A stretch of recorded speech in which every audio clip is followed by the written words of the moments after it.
Lead us from the unreal to the real. Lead us from darkness to light.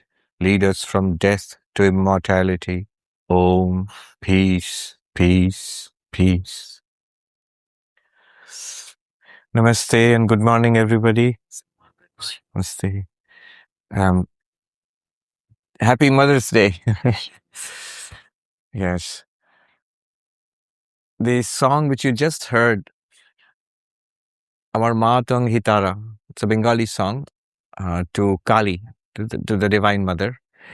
And there's a beautiful connection. It's an old song, but it's a beautiful connection with Sri Ramakrishna and Swami Vivekananda. The night when Vivekananda, at that time a young student, Narendranath Datta, he finally accepted Kali, the motherhood of God. So he was a member of a reform movement in Hinduism called the Brahmo Samaj, which did not accept image worship and all this. They are very Upanishadic, very much like a little bit of a facsimile of a monotheistic kind of a Hindu copy of a Christian organization, something like that. And Sri Ramakrishna was very different because he was a priest, a Brahmin priest, and worshipped not only an image, but what an image, the image of Kali in Dakshineshwar. And Narendranath Datta wouldn't go to the temple. He didn't like all this, and he loved Sri Ramakrishna. He was fascinated by Sri Ramakrishna, but he carefully avoided the temple. And it so happened that his father died and the family fell upon difficult times, and he finally came, he couldn't do anything, he finally came to Sri Ramakrishna and he said, would you tell the mother to do something for my family so that maybe I can get a job, or at least my mother, my brothers and sisters are starving. And Sri Ramakrishna said, I don't ask for these things to the mother. Why don't you go and ask? So that was his clever way of pushing Naren towards Kali. And Naren was, of course, adamant. He said, no, she listens to you. So go and ask her. I don't want to do that. And Sri Ramakrishna said, no, you go. Today is a very auspicious day. It's the day of the Divine Mother. It's an evening. You go and worship. You go to the temple and ask. She will grant what you.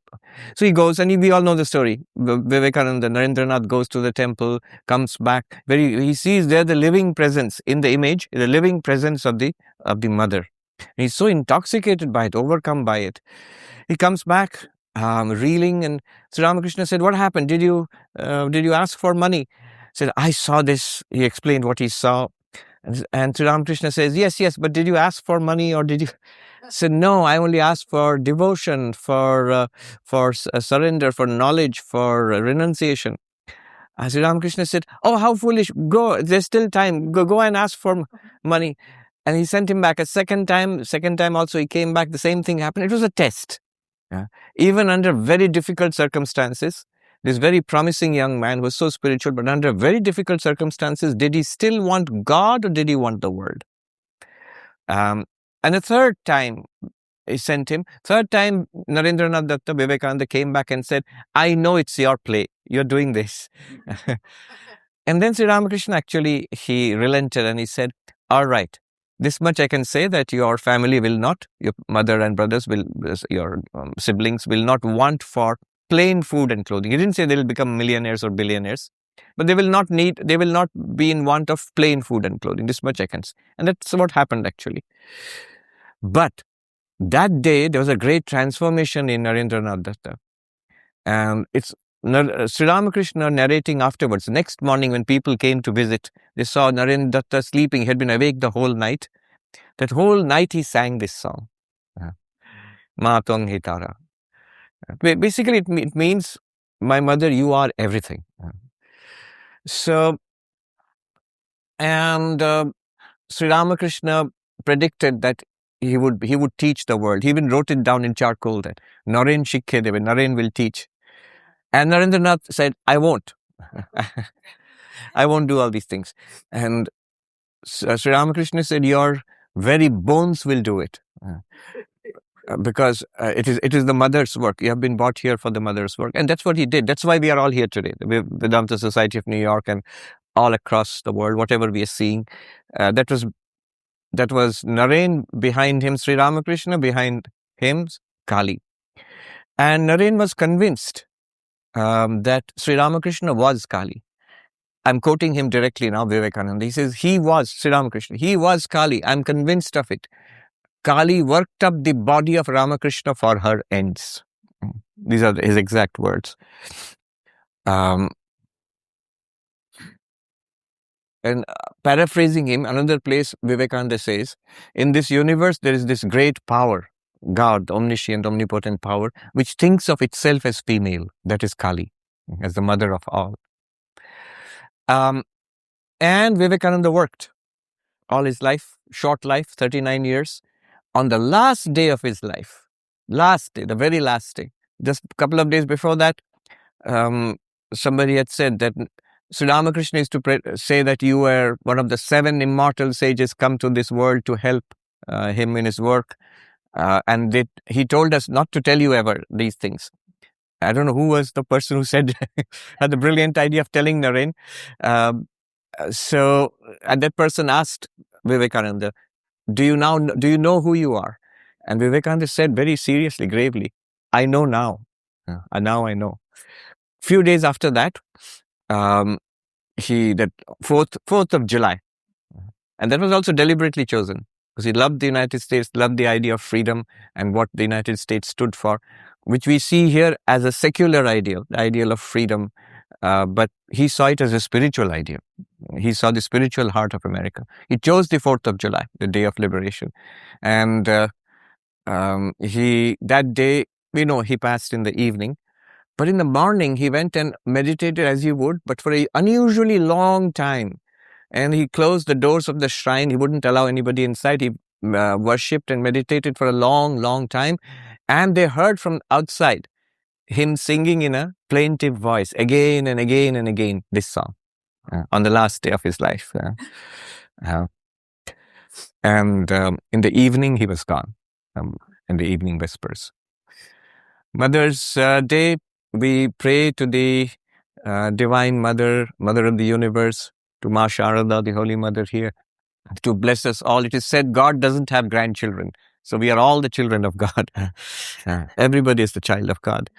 We, Holy Mother, a monk writes about her.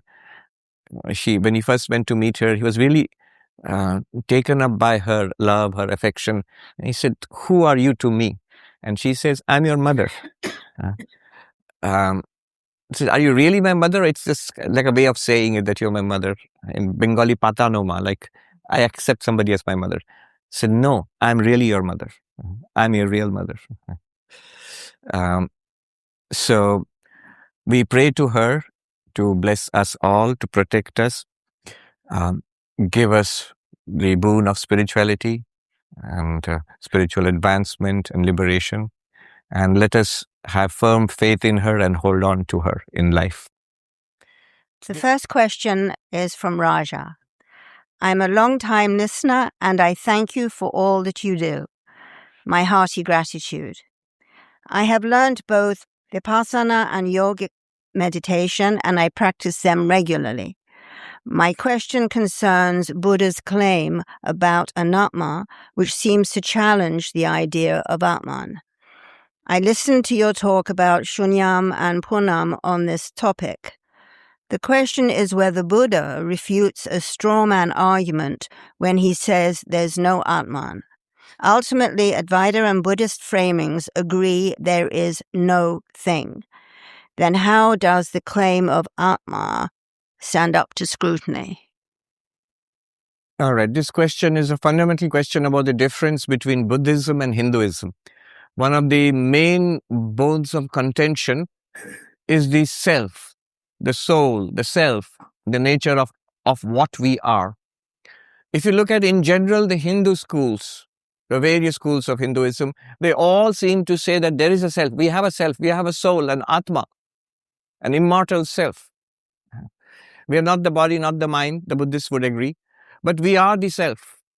And the goal is to realize that. The goal is the liberation of that self. That self is now in bondage in samsara and we have to liberate that self.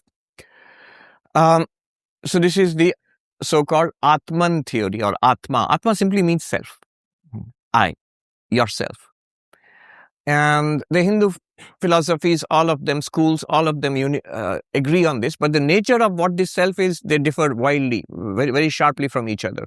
The Nyaya school, the Vaisheshika school, the Sankhya school, the Yoga school, the Mimamsa school, the various sub-schools, the schools of Vedanta, Kashmiri Shaivism, Tantra, multiple schools are there in the entire spectrum of Hindu thought. And they all have some form of the Atman theory. But Buddhism, right at the beginning, starting with the Buddha himself, flatly denies this, or seems to. The Buddha says this, we do feel the sense of a self that nobody denies. But what is this sense of a self? Is there a self corresponding to this sense of self? And he goes on to analyze it and show that there is nothing corresponding to the sense of self. If we check, if we look into it, he's not denying that we feel that there is I feel I exist. But what this I self is, according to the Buddha, it is no self, anatma. In the Sanskrit, exact Sanskrit opposite of atma. Atma means self, anatma, no self. So this seems to be a big contradiction, and it has been a point of debate for not just centuries, more than a millennium. Even the great Nyaya philosopher Udayanacharya, in his masterpiece, Nyaya Kusumanjali, there, an Atma Tattva Viveka, an inquiry into the nature of the self, he offers a defense of the Nyaya position on the self against Buddhist attacks. That's the whole book. That's the point of the book. Nyaya Kusumanjali is a defense of the Hindu conception of God. So the Buddhists not only know self theory, but as an extension of the no self theory, no God theory. After all, God is just a superior kind of self, like a omniscient, omnipresent, omnipotent kind of self. So they would say, no, none of that. What is the argument? And actually, what's the difference or similarity? Although it seems to be very different, if you look into it, it's not all that different. If you look at it from the Advaita perspective, the non-dual Vedanta perspective.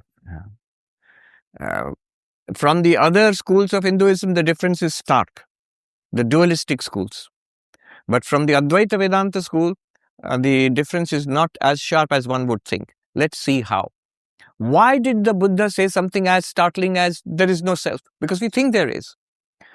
The Buddha said, look into yourself, what you consider to be the self. What do you find right now? Take a look at yourself. And he said, when you analyze your experience of yourself, you will find 5 what he called aggregates, skandhas, pancha skandha, 5 aggregates or heaps. Each of which is a heap, is a collection. It's also not a unity. It's a what do you find? Rupa skandha, the form aggregate. What's the form aggregate? Body. This one. The first thing we find is the form aggregate in our own experience of what? Ourselves right now. Second, he says, you find sensations. It feels good or it doesn't feel good, pleasant, unpleasant, mixed. This he called the Vedana skandha, the aggregate of experiences, pleasurable or painful. Third, if you go a little further, we find a variety of experiences which are sensory. There is a seeing experience, hearing experience, touch experience, feel hot or cold. There is experience of the physical sensation of the body, smell, taste.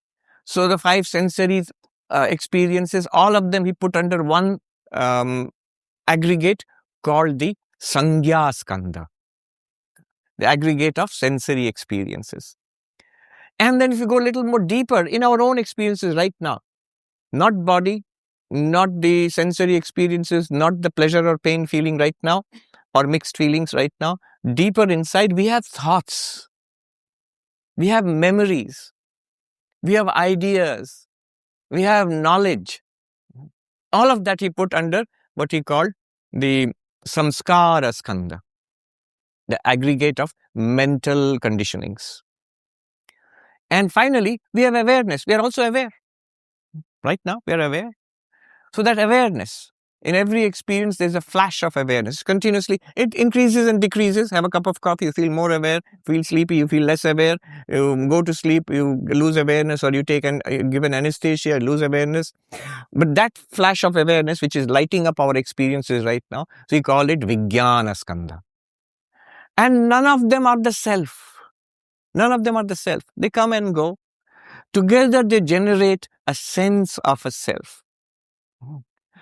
So it's an illusion generated by the combination of these 5 aggregates. And each of them is not a unit. It's not a thing. It's also a composite of many smaller entities. The body itself is a composite of so many things. The Buddhists will say the fist. But the fist is not a thing. It's a 5 fingers. And each finger again you can discern. So these are heaps, aggregates. Where is so-called self? Yes, all of this generates a feeling of self. Buddha does not deny. Nobody can deny. But he says it generates. It's an illusion generated by it. You cannot pinpoint anything and say, this is the self. Is the body the self? Is a feeling a self? Pleasant feeling, unpleasant feeling. Is seeing, is it the self? But that means if I don't see, I don't exist, I still exist. Is a thought a self or a bunch of thoughts a self? Is this changing, flickering awareness the self? Which one is the self here? And if you examine it that way, none of them. And you say, put them together, Buddha will say, aha. If you put them together, you have a sense of self. But that itself is not a thing. By itself, if it's not a self, you put them together also, it's not a self. I have so many items here. I have a piece of paper and the microphone and the gadgets, the clock and the table. None of them are the self. If I say put them together, they'll become the self. No, they won't. So, anatma, no self doctrine. If you come to Vedanta now, what does Vedanta say? Panchakosha Vichara, an inquiry into the 5 layers of the human personality. Taittiriya Upanishad, we talk about it often. What is going on there? It is consider the body. What is the self? Is the body the self? Is the prana, the life breath which keeps this body alive, is that the self? Is the mind the self? Is the intellect the self? Or if you remove all of that in deep sleep, that blankness, is that the self? None of them are the self. What is the Vedanta doing there? Exactly what the Buddha is doing. And 1,000 years before the Buddha. It's deconstructing our sense of self. It's inquiring into what and Vedanta is trying to show us that we truly do not know what we are. Without inquiry, we take it to be this bundle of body, mind. And that's how we proceed in the world. But if we investigate it, it's not the self. It's exactly what the Buddha is doing. And the Vedanta does it in many different ways. Here are the 5 sheets, very much like the 5 aggregates.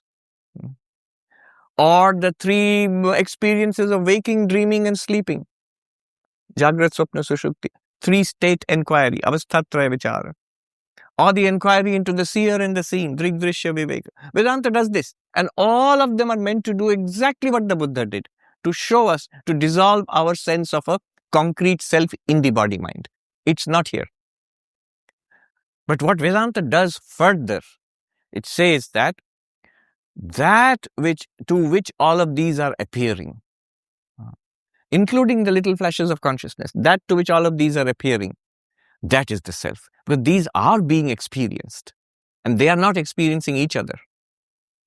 The very nature of all of these, what are these things? That is the self. And if you go to Mahayana Buddhism, they are very clear there. They talk about a Buddha nature, a Tathagata Garbha, the primal Buddha nature. They will not openly say that pure consciousness is the self or pure being is the self. Then it becomes very Vedantic. But they will say that no self. So that means there's nothing. It's all empty, there's nothing. They'll say, no, not that either. So Nagarjuna was asked, is there a self? He says, not that there is a self. Oh, so there is no self. Not that there is no self. So there is and there is not a self. Not that there is and there is no self. So there isn't a self and it's not that there isn't a self. Neither that. Asti is. He says, no, na asti. The nasti is not. No, na nasti. Asti cha nasti cha. Both is and is not. No, that's contradictory, flat out. It can't be. Na asti na nasti. Neither is nor is not. And neither that also. This is called Chatushkoti Vinirmukta Tattvam. And it's not difficult to understand also. Suppose you have ornaments made of gold, and somebody comes and tells you the ornaments as such are not gold. What we mean is that which is made into ornaments is the gold. Gold is not another ornament. So if you look at the ornaments themselves, by themselves they are not gold. A necklace is by itself, necklace is not exactly the same as gold, nor is a bracelet, nor is that. So then there is no such thing as gold. That's ridiculous. There is only gold actually. Gold alone is appearing as all the ornaments. You see, gold is the reality out of which the ornaments have been fashioned, the material. Now if you ask, what is gold? If you ask this question, what is gold? Is gold an ornament? No. But if all that we know are ornaments only, if you say, oh, so gold is not an ornament. So in this shop, jewelry shop, Tiffany's, I can't find gold. No.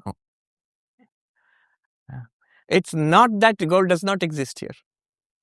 So gold both is and is not an ornament? No. Gold is neither an ornament nor not an ornament? No. So it's not difficult to understand also. We're pointing towards that reality which appears as this world. You will not find that reality as an item in your inventory of the world. But that doesn't mean it doesn't exist. It's actually more than all the items which exist in the world. It more than all the ornaments. Gold is more real than all the ornaments, because that's what the ornaments are made of, right? So Sri Ramakrishna, in his book, the Words of the Master, Sri Ramakrishna Upadesh, the first instruction which Swami Brahmananda had selected, in the first instruction, Sri Ramakrishna says, if you know yourself, you know God. Then he says, but what does it mean to know yourself? And he says, inquire into the sense of self. Exactly what the Upanishads have said, what the Buddha has said. Now notice what Sri Ramakrishna does. He says, inquire into the sense of self. Ami ke bhalo kore bhebe dakho. Who am I? What am I? And he says, is it the blood, the flesh, the skin, the bones, and by extension, the feelings, the thoughts, the ideas, the breath? Which one? And he says, if you inquire, you will see none of them are exactly me. They are things, they are objects. And he says, if you inquire in this way, you will find, notice how Buddhist he sounds. If you inquire in this way, you will find nothing corresponding to the sense of I. Ami bole kichu pawa jaya na. And then he says, he gives a unique example. He says it's like peeling an onion. He says, I will peel the onion and get to the real onion inside. You'll never get to it. There's nothing there except the skins. Now, if he had stopped here, he would have been exactly what the Buddha said. No self theory. But then he goes on to add one more thing. Ja ache tai, that which remains after all negation. What is that? He says pure consciousness. Shuddha Chaitanya. And Advaita, that's the beginning of Advaita Vedanta. Advaita Vedanta then goes on to say, what the Buddhist will say at that point. The Buddhist will say, other than this body, the five skandhas, the five aggregates, other than that, there is no self. These five, there is no self in any of them. If you put them together also, there is no self. There is a sense of self, but there is no real self corresponding to it. And other than them also, there is no self. So if you say, other than this body and mind, if Sri Ramakrishna is saying, Upanishads are saying there is a self other than them, the Buddha will deny it. Where? But then that's not what Sri Ramakrishna is saying. That's not what the Upanishads are saying. The Upanishads are saying, take a look at what those things are really. It's like saying, the bracelet and the ring and the necklace, they are not literally gold. Also, there is some gold other than them. Let's throw away the ornaments and look for gold. You'll never find gold that way. But the reality of those ornaments is gold. What this body and mind and all of these are appearing, they're appearances of an underlying reality right here. And that is Satchidananda, existence, consciousness, bliss, the Atman. And that is the purpose of the inquiry. So this much is the difference. This much is the difference. The Buddhist will say it negatively and they refuse to say it positively. But they will also say, if you say that, oh, so it doesn't exist, they'll deny that also. Yeah. But they will not say it. There are very good reasons, philosophical reasons and logical reasons for not saying it positively. If you say it positively, you're going to make a mistake. And the Buddhists are hyper careful there. Yeah. But there is a way of misunderstanding both. The way of misunderstanding the Hindu schools, the Atman schools, is to think the Atman, the self, is a thing. Yeah. Like thinking gold is an ornament. A particular kind of ornament is called gold. That's the mistake. The mistake about the Buddhist approach could be nihilism. That after all of this, you're probably saying there is nothing. It's all zero. No, that's not what they're saying. All right, we'll leave it at that. Can we take one more question? The question is from Ratish Chandrasekhar. Swamiji, I reflect on your teachings and a specific doubt has arisen regarding the nature of the universe.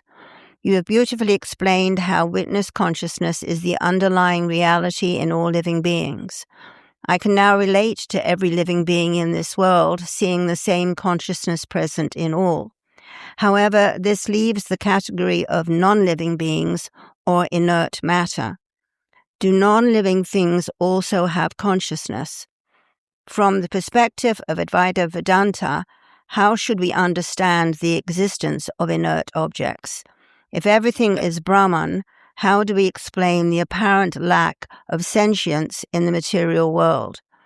I would be deeply honored if you could provide some guidance on this, as it would help me broaden my understanding of the oneness of all existence. That's a very good question. Especially when I know the answer, I always say it's a very good question. Yes, the oneness of all existence. Swami Vivekananda said, the way to understand Vedanta is the divinity within ourselves and the oneness of all existence.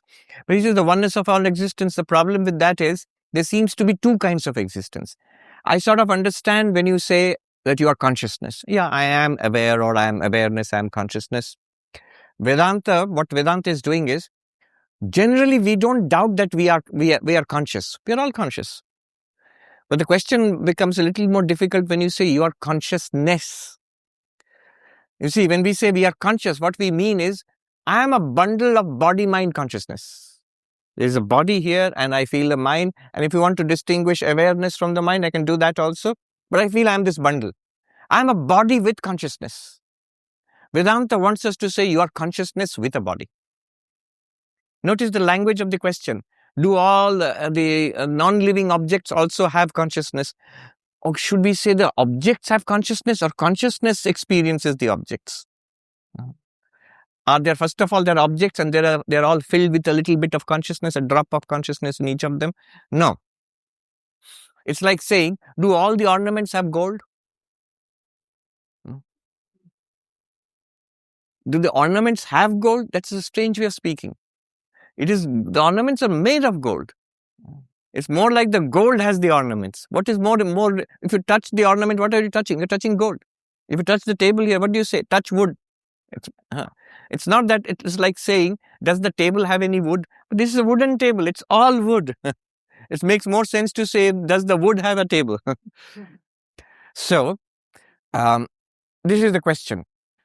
What is the relationship between me, the consciousness, I, the consciousness, and I can understand other living beings are like me, so they are also consciousness. In what sense I understand that also? That's a great step forward. I'm not the body, I'm not the mind. The body is there, the mind is there, but I am awareness. That's what I most closely identify with. I am awareness, I am consciousness. But then that leaves open the question, what about the non-living things? I understand all living beings, all human beings, and I guess all other living beings also. There's consciousness there, just like there is in me. But what about the non-living things? What are the tables and chairs, the rocks and stones and the stars and planets? And what about the non-living things, the metal and all of that? The air, the water, the fire. What about that? Is there consciousness there also? Yeah. So this is the big question of the relationship between consciousness and object. If you stop with this difference, this is Sankhya philosophy. Sankhya philosophy, very ancient thought, it's a dualistic philosophy. That means there are two ultimate realities. There is consciousness and there is matter. Matter means that which appears to consciousness, that which consciousness experiences. And the interaction of matter and consciousness is what we are. We are material bodies, and Sankhya would say material minds also. Even mind is matter. Why? Because we experience mind. What's the definition? What is the analytic definition of consciousness and matter? That which is experienced is matter. That which is experienced is object. That which experiences is consciousness, is the spirit. And in Sankhyan terms, Prakriti and Purusha. Prakriti, nature. Nature is material. It is matter, energy, time, space, dynamism, change. All of that is nature, this vast nature. And you are consciousness. Consciousness is not part of nature. If you make consciousness part of nature, it becomes materialism. Some form of matter in the bodies, in the brain and nervous system produces consciousness. That's materialism. But Sankhya is not materialism. Sankhya says consciousness is a fundamental reality. So there is consciousness, and that's called Purusha, and that's what we all are, each of us. And there is a material nature, and we interact. And that interaction is what we call life. A living body is an interaction of consciousness with life, body, mind provided by Mother Nature. This is what we are right now. This is Sankhya. And if you ask this question to Sankhya, is there consciousness in material objects? The answer would be no. There's consciousness in you. You are consciousness. And you interact with material objects. But now, Advaita Vedanta is not satisfied with this answer. Because Advaita Vedanta says that, so you say all of life is consciousness interacting with matter. And yes. But how? This is the problem with any dualism. If there are two fundamentally different entities, how would they interact? You say, what's wrong? Why can't they interact? But imagine the point of contact. How would they contact each other? At the point of contact, consciousness and matter. Here in the body, you're saying consciousness and matter interacting. But how? Where, at which point is consciousness touching the matter and driving this physical body? The point of interaction is that matter or consciousness. At which point they touch. The two fingers can touch because this is physical, this is physical. They can touch. But if I say, I touch the finger with my thought, how? Where?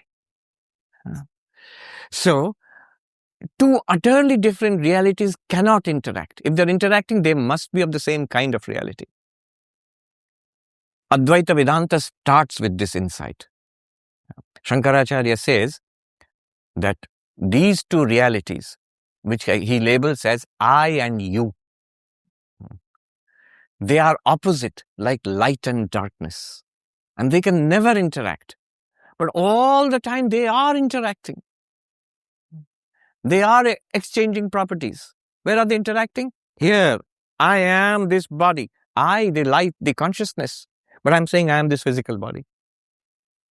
And what is this body? It is I, this physical body, which is matter. I'm saying it is I, the consciousness. I'm identified. When I say I am tall, I've taken the property of matter, of a physical body upon myself, consciousness. What does it mean to say consciousness is tall? If I say that I am male or middle-aged, that's the body. If I say I am unhappy or disturbed, that's the mind.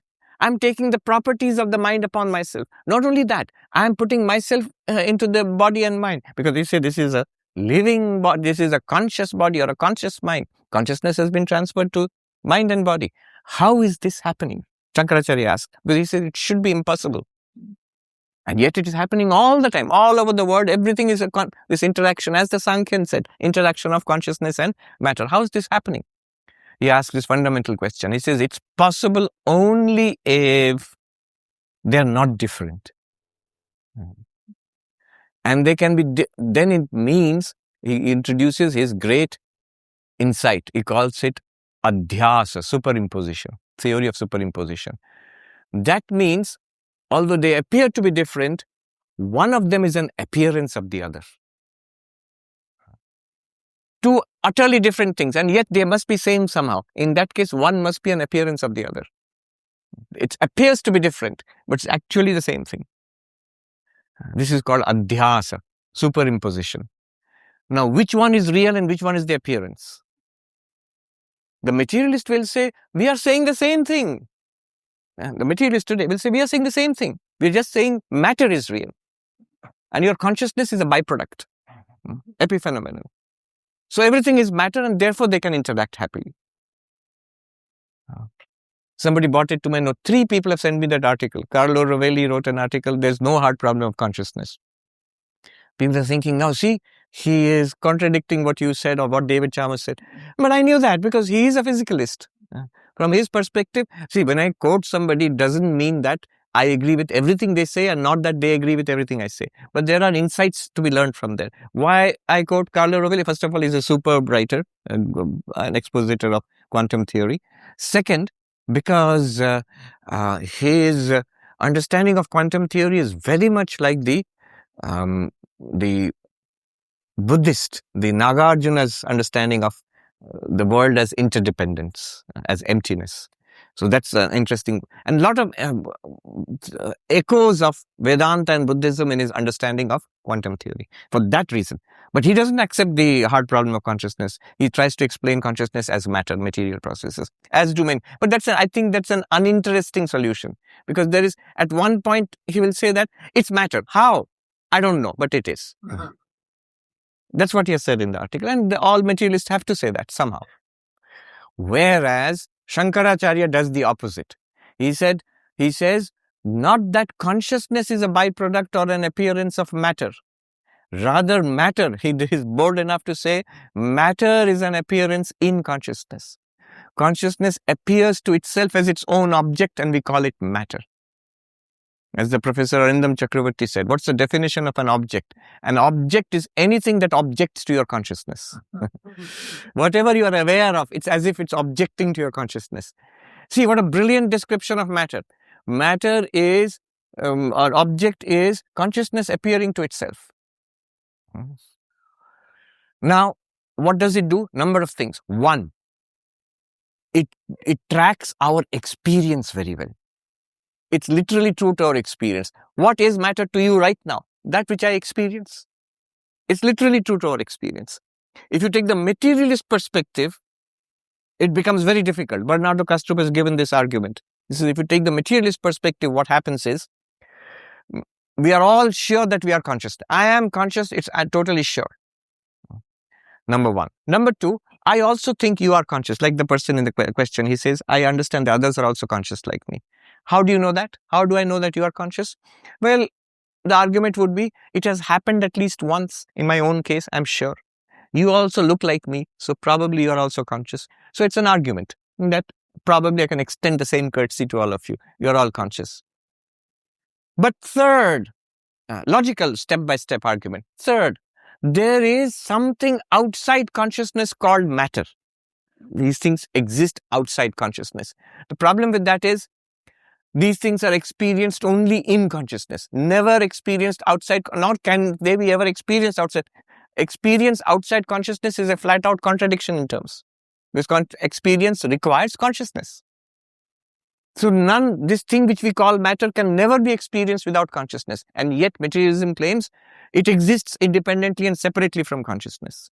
And finally, the most atrocious of all, materialism is forced to claim that so-called very dubitable matter which exists independently of consciousness, that is causing you the consciousness. That is producing you the consciousness and all conscious experiences. As a logical argument, it's atrocious. Whereas from an Advaitic perspective, matter appears in consciousness, very straightforward. All the time, literally our data, everybody's experience is that matter is that which appears in consciousness. Not only that, it does not do any violence to science. The science of matter, energy, time, space can proceed perfectly well if you accept this perspective. So, matter is an appearance in consciousness. Now, with this background, with this theoretical background, we can answer the question, do non-living things have consciousness or not? The answer would be what you call non-living things, material things which are not living, where you do not find any consciousness in them. You don't think there's consciousness. They are appearances in consciousness. And being appearances in consciousness, there must be nothing other than consciousness. The table is nothing but wood. It's through and through wood. Whatever we see in our minds, in our dreams, all the people, objects and things we see in the dream, they are mind only. Even if they are human beings, even if they are plants or lakes or sky and earth, they are all mind. Because they are projected by the mind. In dreams, what is there except the mind? Similarly, whatever appears in consciousness and does not exist outside consciousness must be consciousness. Is consciousness alone appearing to itself as its own object? Why? One sadhu put it very nicely. I haven't found it in Vedanta book, I found it in Hindi. This monk explaining it nicely. He said, look, a sort of very naive kind of argument. The nature of consciousness is to experience. But if Vedanta is right, there is only consciousness. There's nothing to experience. So consciousness will, because that's its nature, it will experience itself. But wrongly, because consciousness is not an object, so it cannot experience itself as an object. It projects itself as an object. That which is eternal projects itself as continuously changing. That which is never an object appears as an object, otherwise it cannot be experienced. That which is all-pervasive appears as the limited. That which is you appears as the other. That which is nirvana appears as samsara. So that's consciousness experiencing itself, and here we are. So yes, non-living things, it's not that they possess consciousness or there is consciousness in them. Consciousness alone is non-living things, our appearance of them. Now, if you don't like the appearance word, you can say consciousness has become all of these things, this entire universe which it experiences. That's called parinama. The dualistic schools of Vedanta, they use that one. They don't say that the world appears in consciousness. They say that pure consciousness becomes or transforms into the world. There again, there are huge problems with non-duality. We'll not agree with. But anyway, we'll leave it at that. Yes, please come. Come here and tell us your name and ask the question. Namaste, Swamiji. Good morning, everybody. So I've been reading. Tell us your name. Yashodhara. Yashodhara. I've been studying the Nectar of Supreme Knowledge, and I came across one passage which is kind of I'm having difficulty getting past it, and something called Badit Avidya, where what the shloka actually says is that just like animals or creatures born from eggs run away from a mountain on fire, similarly, the person who's Brahmavid will not let like bad stuff get, bother it or affect them. And then in the note, it says that, but even for somebody who's Brahmavid, because of this word called Badit Avidya, the ignorance or avidya coming from the prarabdha will still come in the way, and they'll still express anger or other sort of negative behavior, but they're not bound. So I just want to understand this better, and I would like to hear. Yes. The question would be, after enlightenment, after you realize that all of it is one shining reality, one consciousness, and you are that, what happens to you after that? Life continues. The world is appearing, so the body will also appear. Some people, they misunderstand it. It's said that the ego is gone forever. Not really. Even the ego will reappear, but the word is reappear. There's a difference between reappearing and our state of identification with the ego. For us, the ego and I are the same thing. When I say I, it means the ego, ahankara. I am this person. That's exactly what the Buddha is also attacking, and Shankara is attacking, and Ramakrishna is attacking. That sense of self is not real. But that's the one sense of self we all know. That's what is being analyzed. But now the question is, suppose you make the breakthrough. Suppose you feel, I am that one shining light, and you are very clear about it. Now, would you still continue to behave in the ways that you did earlier? That would be strange. If you're that one consciousness, one immortal light, then you don't die. The body will die. So you shouldn't be afraid of death. If we are that one consciousness shining in all beings, then all beings are not apart from me. I shouldn't have any relationship of anger, jealousy, hatred. Rather, my relationships with all beings would be, you and I are one reality. It should be one of affection, love, compassion, oneness, basically. We are one being.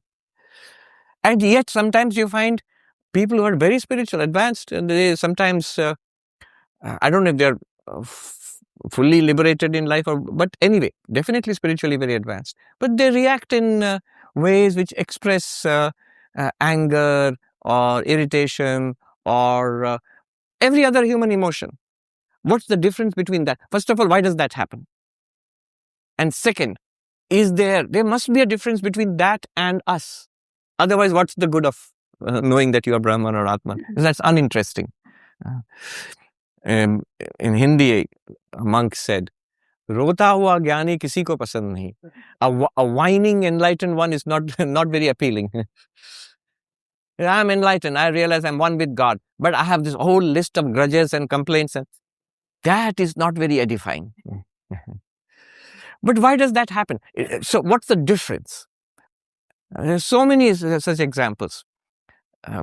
Sri Ramakrishna says it can appear, and as you said, it's called Badhita Anuvritti or Badhita Ajnana. Badhita means sublated. Sublated, again, that doesn't help. It's a technical term. It means you have ascertained that it's an appearance. It's not real. It's like living in a dream when you know it's a dream. It still looks like what it looked like earlier, but you know it's a dream. You know it's Matrix movie, virtual reality. Also, another movie I saw is Inception movie. In the aeroplane, they played that movie. I saw that. It's like a living in a dream. Very nice. I like that. It's like a Vedantic movie. So, suppose you know it and you're living like that. Then what will happen? Then your reaction should not be as it were earlier. So this is called Badhita Anuvritti. That means the recurrence or the reappearance of that which has been negated. Consciousness appears to itself. So it will continue to appear to itself. The samsara will again come back. But you know it's an appearance now. Now, two things can happen. One is, depending upon the level of preparation prior to enlightenment, to what level the mind has been purified and prepared, it can digest this new knowledge and act accordingly. That's called a Jivan Mukta, free while living. Or it may take some time to digest this new knowledge. It will. Vivekananda says truth is a acidic substance, is a corrosive substance of infinite power. Once it has come, it will continue to work upon you. In the mind where it has arisen, this enlightenment, it will continue to work and transform you, even if you do not do any spiritual practice at all. If you do the spiritual practices, the transformations are much faster. Why not instant? Because remember, the body and the mind are manifestations of nature. Nature itself is a manifestation in consciousness according to Advaita, but still it's nature. And nature functions with natural laws. There's an inertia. Just as you realize your pure consciousness, the body will still age. The enlightened ones, body ages. The body will get disease at some point, and the body will die at some point. The mind, the way it has been conditioned through years of practice. Remember, you're a spiritual seeker. So that mind will react that way. If it has the practices are not thorough and complete, then there will be a recurrence of the old irritability or anger or preferences. Sri Ramakrishna liked the sweet jalebi, Bengali sweet jalebi. Vivekananda was more of a city boy. He liked ice cream. After enlightenment, well, one liked jalebi and the other one liked ice cream. Why? Because that's how that mind has been seeded. That mind has been conditioned in that way. Now, what's the difference? The difference is, are they bound by their desire for jalebi and ice cream? My life is ruined if I don't get my jalebi fix. If I don't get my the perfect sweet or candy or cookie, then my life is ruined. No, they're not bound by it. There are many such stories, and I have seen it also in my life. There is Swami Premananda, a disciple of Sri Ramakrishna. There he is. So he was the first manager of the main monastery at Belur. And many young men were very attracted by his teachings and they came to become monks. Now, he was a strict discipline. Before you became a monk, he would be very loving. But once you were in, he was very tough. So one day, this young man who later became a monk, he was not a monk at that time, he was visiting the monastery and Swami Premananda was speaking with him. He saw that Swami Premananda was scolding a brahmachari, a novice, another youngster who had just become a monk. And Swami Premananda was very fair, so his face had become flushed red with anger. And he was scolding that novice monk. And this person, he writes, I thought, oh, this sadhu has anger also. This monk has anger too. And immediately, the moment I thought that, Swami Premananda turned to me with the sweetest smile and started inquiring about me, about my welfare. So I was stunned. What happened? And the moment I thought that, he turned back to that unfortunate Brahman and his face became red and started scolding him. See, the anger doesn't bind him. Vivekananda says, only the foolish cannot get angry, the wise do not. So it is natural to get angry in some circumstances, but can you control that anger? That's one discipline. And the enlightened one is not bound by it, in the sense, at an instant he can come out of it, because it's something that one, even while anger is appearing, you know it's an appearance. For us, that's not so. For the enlightened one, I am that one light in which this ego, the personality, is appearing, and in the mind of that personality is a flash of anger, and it acts in that way. But we don't say that. We don't say, we say, I am mad at you. We don't say, the appearance of I in me has identified with the appearance of anger and then is expressing it to that appearance called you. But we are all one consciousness. We don't usually say that. They're not bound. And at a level, some steps lower than that, still far advanced, way beyond us, I have seen it. This old monk in an ashram where I joined the order. This is, I still remember that, a tiny incident, but very dramatic. So this monk who was training us, the youngsters, one evening we were walking with this senior monk. He was the head of the monastery. And that's the time we would recite verses from the Gita. He would give us instructions, teachings, stories of senior monks and all that. Very nice. Treasured moments of my life. That evening we were walking, the old monk was there and we were surrounded 4 or 5 youngsters. And we walked towards the gate of the monastery. There was a religious procession. And at that time, this was the state of Bihar. Now it's in Jharkhand. Think of it as Texas transplanted to India. Everybody has guns. And the highest, at that point, now it's much better, but it was an epitome of lawlessness. So there's this religious procession going past with drums and music and light in evening, remember? And there was this person who was drunk and he was performing a sword dance, a sort of ritual, part of it. So we went outside the monastery gate to watch the procession pass by. And suddenly, before anybody could do anything, this man jumped out of the procession, screaming and swinging the sword wildly at us. And all of us young people, we jumped back. And I still remember so clear in my mind, the old Swami, who was in his 70s, a thin little old man, standing there, I saw his foot took half a step back and stood still. So there's that fraction of a second when he reacted like the rest of us. Then he stood still. And the screaming man in front of him, swinging the sword an inch in front of his neck. And this Swami stood absolutely still and stared into his eyes. Until other people came and dragged that man away. I still remember that. And what interested me was that half a second of hesitation, of an instinctive stepping back, and arrested within a second. And the rest of us, we were in turmoil. And then we thought we should go and save the Swami or something like that. Swami Brahmananda. This was in twice. Once in Bhubaneswar and once in Chennai, in Madras. He is the president of the order, the head of our whole organization. So the person who writes, he was an attendant to Swami Brahmananda. So once in the forests near the ashram, the monastery in Bhubaneswar, there were leopards. So one day a leopard stepped out suddenly in the forest path in front of us. And we froze. We didn't know what to do. And Swami Brahmananda just stared calmly at the leopard, and the leopard looked back at him and then walked away. Then even more impressive, in the narrow lanes in Chennai, in the place called Mylapore in Chennai. So Swami Brahmananda is walking and two of his attendants. So he's an old Swami, he's the president of the whole order. And two youngsters who are his attendants, young monks. We were walking and this maddened bull came charging down the narrow lane. There's no way to escape because it's a narrow lane. And the two of us, he writes that two of us, we jumped forward to defend the Swami, to protect the Swami. And astonishing speed and strength, the Swami simply picked both of us back and tossed us back behind him. And he stood in front of us, covering us.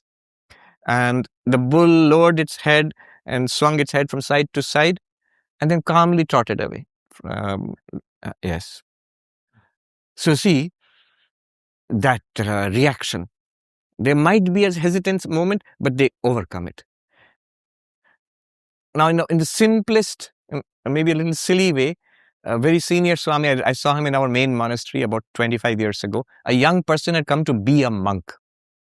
And he was being interviewed by a senior Swami, a very spiritually advanced soul. So he was sitting there and the young person was sitting in front of him. I had just gone to meet that Swami and bow down to him. At that moment, the Swami had ordered a cup of tea from the attendants for that young man and for himself. And the tea came. And the Swami was telling that young man, see, I asked for the tea and the tea came. But maybe it wouldn't have come. Maybe there would be no tea. If you are absolutely serene in both tea and no tea, then you can be a monk. I could clearly see the young man was completely confused. He didn't know what does it all have to do with tea. But I could see the point the Swami was making. Yeah. Life will go on as it is. But what's your reaction to it? That should be tremendously different from it. Your manifestation of that could differ. But internally, there should be no binding at all. Swami Bhuteshanji Maharaj, who was president of our order, he said when he lived for years in the mountains, begging for his food and then practicing austerities and meditation in a hut in the Himalayas, he would say that among the monks there, so they're dependent on begging for food. They had a saying, this is in Hindi, about food. Kabhi ghee ghana to kabhi mutti bhar chana, or kabhi wo bhi mana. So it means sometimes you get rich food with ghee, which is clarified butter. They offer, some maybe rich householder offers it to the monks. And sometimes you get just a handful of gram, mutti bhar chana.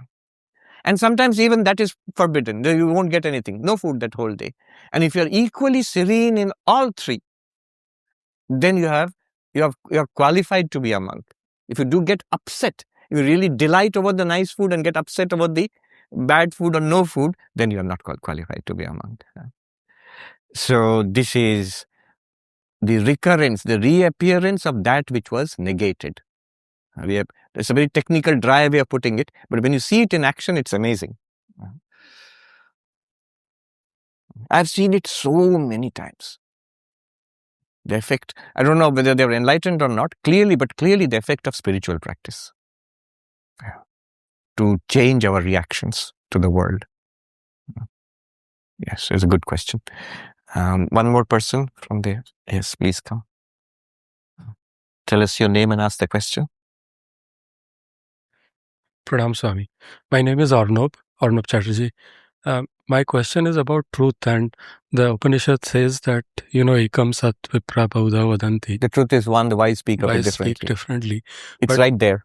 It's written there. It's on the wall. Right. I didn't notice that. But every realized soul who sort of realized the truth and spoken about it, it's always through the, it's either a Kali or Narayan or Shiva. Nobody describes what it is to feel like Brahman. They are realizing the same thing, but why is it that the description is always qualified? And no, not necessarily. The Upanishads themselves, you quoted the Upanishads.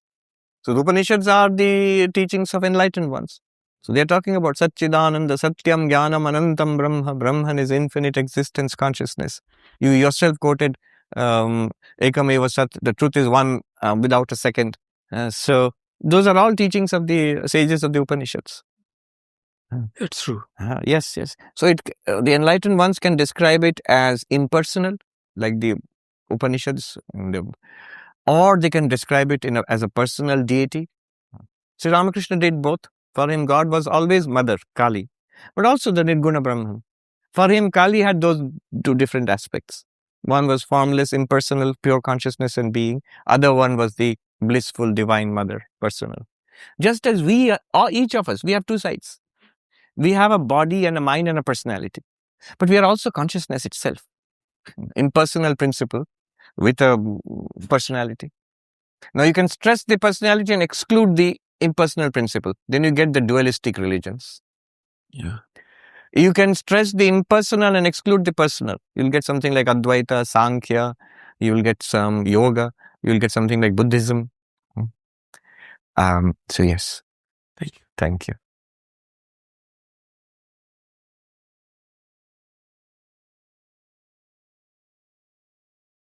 This question is from Professor Patil from Ireland.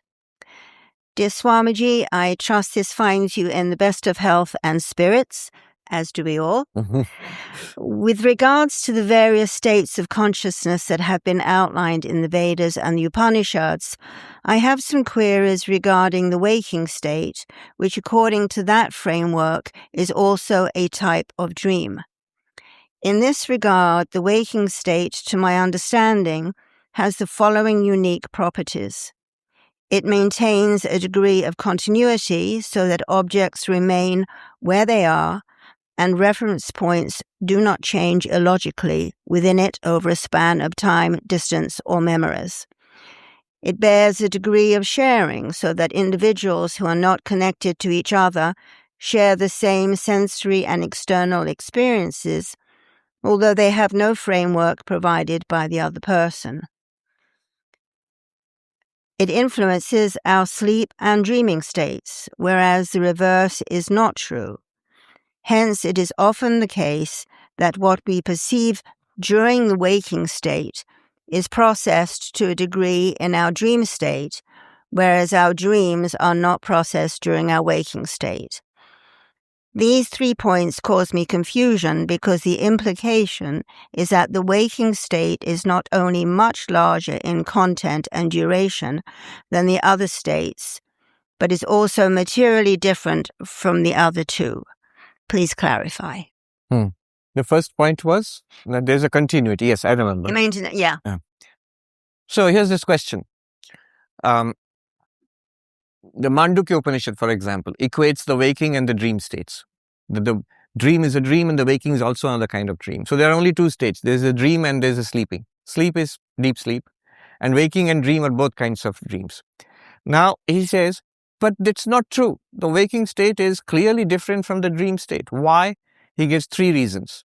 One reason, there is continuity. Every time you wake up in the same room, in the same bed, at least you're the same person. in the same context. But every time you go into a dream, it's a different dream. Different place, different time, different people, different things happening, different story. So that's one thing. Waking state is continuous. The objects and the people and the situations in the waking state are stable because they keep coming back again and again and again. Therefore, he says waking state is different from the dream state. Dreams are unstable. Objects and people and the events in the dream are unstable. Number 1. Number 2, in the waking state, we share experience. It's a public experience. This altar which I am seeing, you're also seeing. But what you see in your dreams, I don't see. What I see in my dreams, you don't see. We don't share our dreams, but we share our waking. So the waking is different from the dream. Third, we have our experience in the waking state go back and generate the dream state. The samskaras, the impressions, the feelings, the complexes, the guilt, the desires in the waking state, they are manifested in the dream state.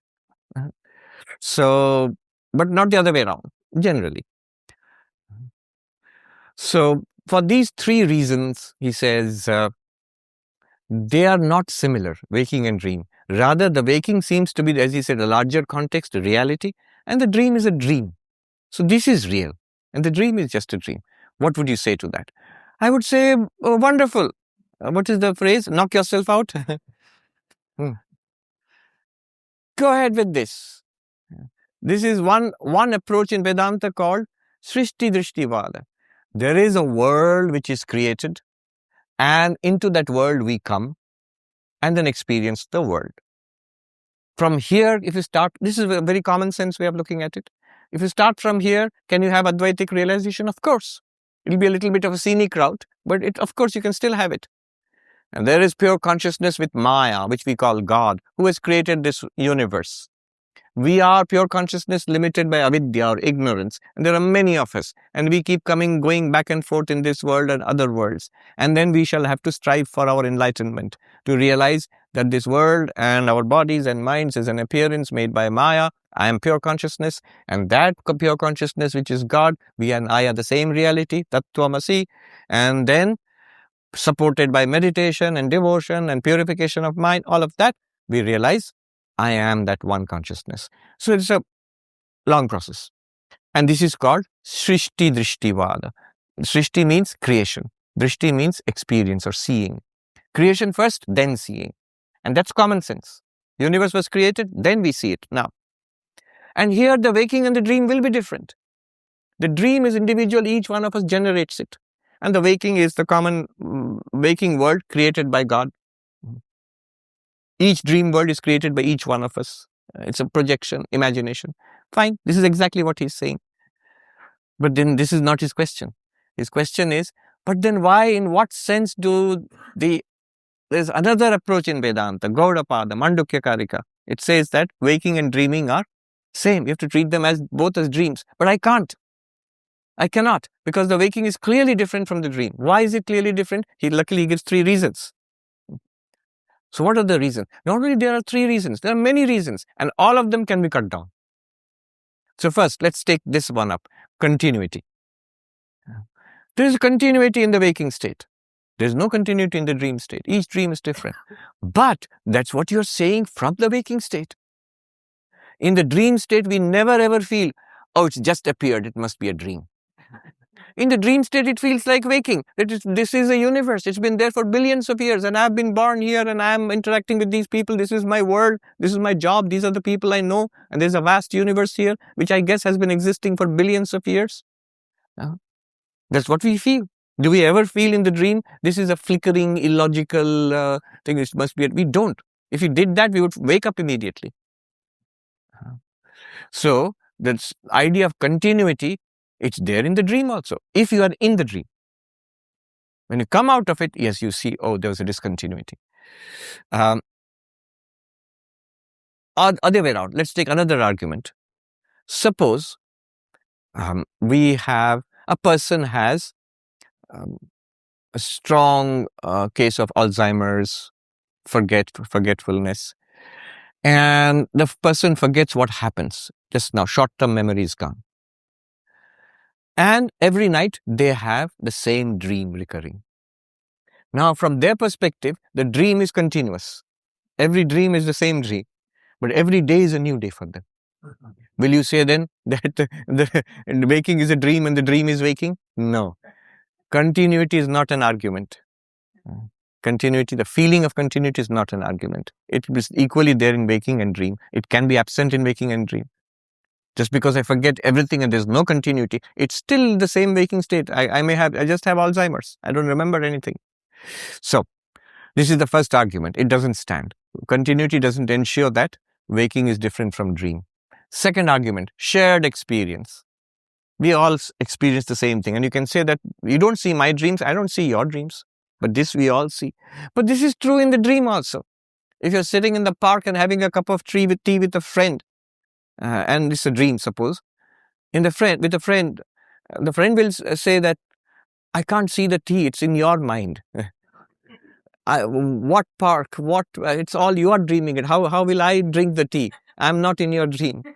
No, in the dream it feels like, here is a shared world. You are having tea and here is the park and you're sitting and enjoying your time in the park. Here is the sky and the sun.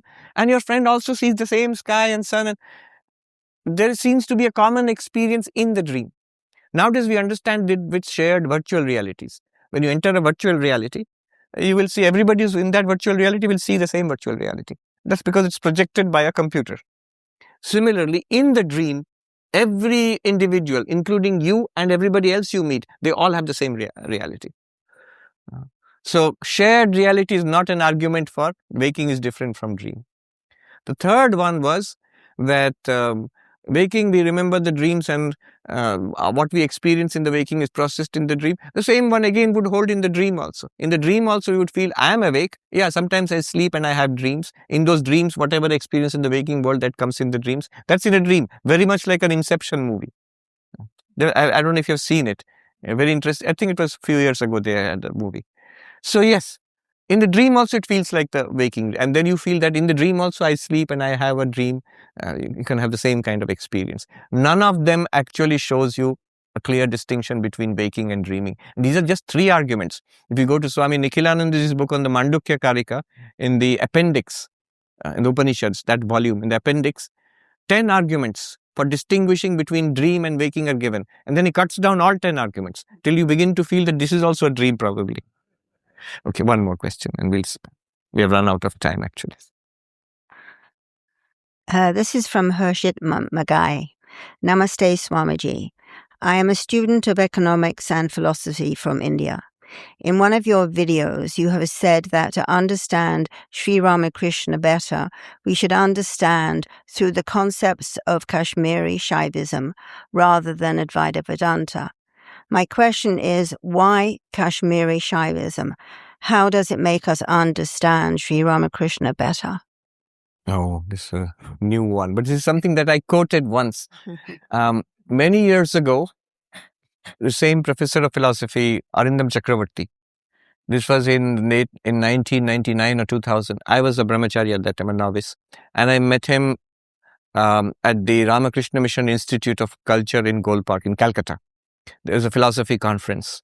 And in tea time, he told me, I still remember distinctly, I didn't know about Kashmiri Shaivism much. I'd heard about it, but I had never studied it. He told me that if you want to understand the gospel of Ramakrishna Kathamrita better, Kashmiri Shaivism is a better framework, paradigm than Advaita Vedanta. That's what he told me. And later when I began to read Kashmiri Shaivism, I saw, yes, that's true. There are many reasons why. Because Sri Ramakrishna was a devotee of Kali. What he said, you can find in the gospel, you can find non-dual influences, Advaita Vedanta, you can find dualistic devotion, you can find Vaishnavism, you can find teachings from Shaivism, from Tantra, heavily from Tantra, you would quote Christian teachings, Islamic teachings, Sikh teachings. So it would come from various sources. Now, Kashmiri Shaivism has a unique nature. What it does is, all sorts of mystical experiences. Remember, Sri Ramakrishna was a super mystic. He had any number of extraordinary mystical experiences. So, all these mystical experiences, Kashmiri Shaivism gives it, technically speaking, an ontological place, that there is some reality associated with it.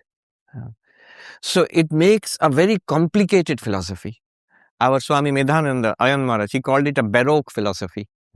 It's a very complex philosophy because every kind of experience, it fits into a particular place. Then it makes a whole system out of it.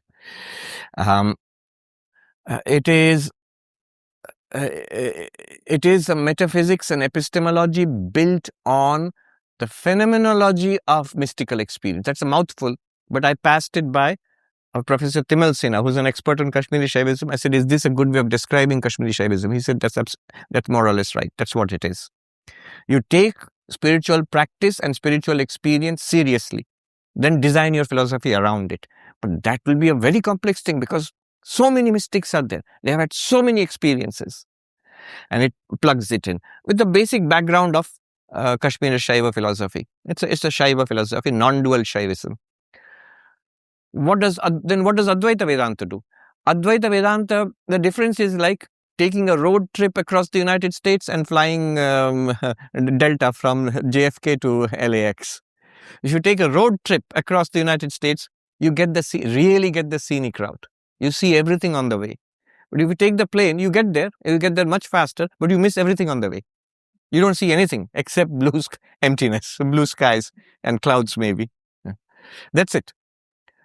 So all of this, Advaita Vedanta will ask, whatever you are seeing, whatever mystical experience you are seeing, Advaita will say, I'm not interested. Who or what is experiencing that? And that which is experiencing all those extraordinary mystical experiences is right here, having the ordinary experience which we are having now. So why not focus on that reality, that consciousness in which all of this is being experienced? You are that. And Vedanta wants to point that out. Kashmiri Shaivism also does that. Whatever Advaita Vedanta points out is also because it's a genuine path. It's also included in Kashmiri Shaivism. That's sort of the ultimate in Kashmiri Shaivism. That's called Shambhava Upaya, the way of Shiva. But if that doesn't work for you, and it is supplemented by what's called the Shakta Upaya, the way of the Divine Mother. Today's Mother's Day. So if that kind of philosophical inquiry doesn't work for you, well, you are supplemented with meditation, with mantra, with samadhi, and you realize the truth. And you have extraordinary range of experiences. If that also doesn't work for us, then there's something called Anva Upaya, the way of the atom. What's the atom? Us. We are little beings, little creatures. So based on ritual, puja, worship, chanting, all sorts of... So as you come down the ladder, it gets more complicated, more diverse, more rich. As you go up the ladder, it becomes more and more minimalistic. At the top of the ladder, you are Shiva. That's it. So that is Kashmiri Shaivism. If you just take the top of the ladder, it would be something like Advaita Vedanta. But there's the whole ladder beneath it. And Sri Ramakrishna had this range of spiritual experiences from dualistic to non-dualistic, the Divine Mother to Shiva, to the avatars, Krishna and Rama, to experiences beyond Hinduism. And all of which he considered perfectly valid.